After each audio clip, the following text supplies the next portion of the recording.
چند روز است مسافران از ترمینال مرکزی ناحیه واسه نمی توانند سفر کنند. حکومت با صدور یک امرنامه از 5 سپتامبر فعالیت ترمینال مرکزی واسه را منع کرد. گویا باید خیلی طلبات و جواب نمیدین گفتن.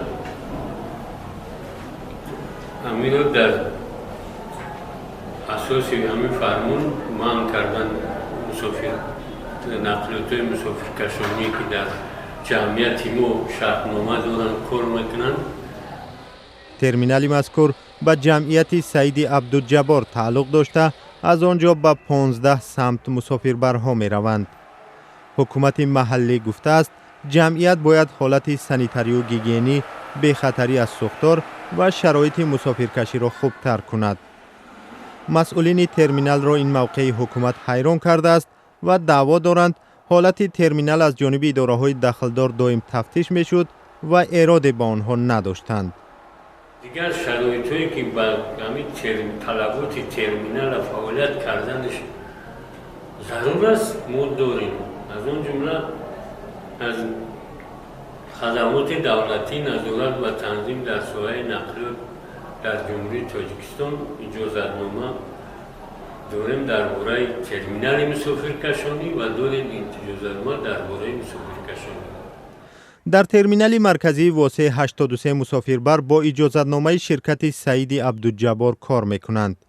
به قول رهبریت ترمینال آنها دائم از نظارت دکتر میگذرند و ماشین هایشان تعمیر میشوند. طلباتی که همون سند نهادهای حقوقی جمهوری تاجیکستان اجازت میدن در اساس همون موارد اجازت میدن که برای مسافر بکشن.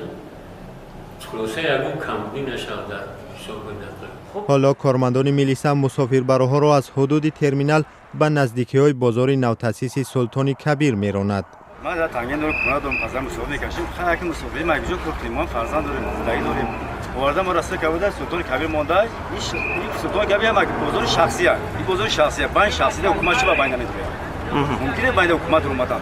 در نزد ترمینال واسه بازار وجود دارد که ساکنان از آن چیزهای ضروری را میخرند. به قول مسافران همشفتی بازار و ترمینال کاری آنها را آسان میکرد. مثال بازار مدرسه در همینجا خرید میکنیم، همینجا میشینیم میریم. اینا که اینجا با اولا با کشیده بردن برمونه بگو چیزمونه بگو یا ماشین دیگه اونم میشه بیویا. حکومت ناحیه واسع از شرکت سید عبدالجبار خواسته است نقطه های فروش را از حدودش برآورده ترمینال را به طلبات جوابگو کند. تشکیلات سانیتاری اپیدمیولوژی ناحیه اومده بود یک دوبار باید کاری همین در بیرون ترمینال در داخل ترمینال نقطه‌های سودا هستن قطعی آنها مایلس کردن هم مایلس را قطعی مصرف کردن. در حالی که بحث شرکت ها و حکومت برای جایگاه ترمینال واقعی ادامه دارد مسافران سرسان و سرگردانند. آنها میخواهند آواز آنها نیز شنیده شود.